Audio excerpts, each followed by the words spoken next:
At 9, music fans mourning the death of Ric Ocasek, the co-founder and primary songwriter for the Rock and Roll Hall of Fame band The Cars. The musician, who was in his 70s, was found dead in his Manhattan apartment Sunday afternoon. Now, there were no signs of foul play.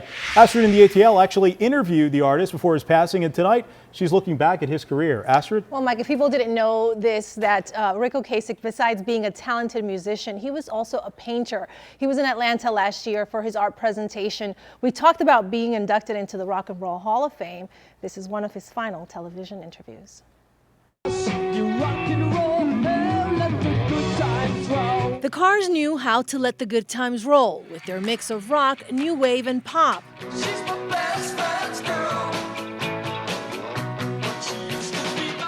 Ric Ocasek, known for his long, lanky frame and deep voice, was the group's lead singer, guitarist, and primary songwriter.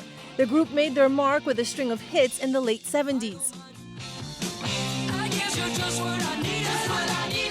They reached their peak popularity in the 80s thanks to the MTV-friendly videos, including You Might Think.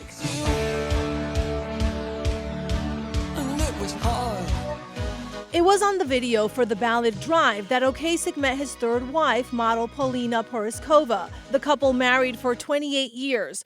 Poroskova announced their separation last year, shortly after the band was inducted into the Rock and Roll Hall of Fame. I'd like to thank my loving family because they know me pretty well, but they still like me anyway. Today, the music world is mourning the loss of an icon. What kind of emotions do you want people to feel when they're looking at your paintings? Gee, that's a good question. I never thought of it in those terms. I spoke with him in one of his final interviews last year when we talked about his career after music, after launching his fine art paintings in Atlanta. Just like in music, I don't want people to, I want them to think or interpret it the way they think what it means to them.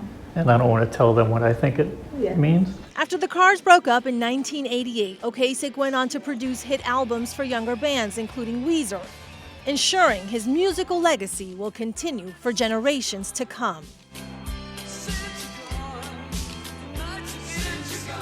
Now, investigators in New York say the 75-year-old was found dead Sunday in a Manhattan apartment. Ocasek died of heart disease, according to the New York City Medical Examiner's Office. And of course, we're going to miss him, but he leaves such a great legacy behind. His family today spoke out. His ex-wife spoke out for the first time today, and she said they actually found one of his last doodles, like on his one of his couches or chairs, which is such a sweet thing for them to hold on to. And what's so interesting too is that, like, even if you don't really know him from when his music played, you know it from commercials, like that song "Just What I Needed." You know what I mean? You're like, oh yeah, I know that song. You might not have realized that it was him, but it was him. So a life well lived, and certainly he will be missed. Absolutely. Astrid, thank you.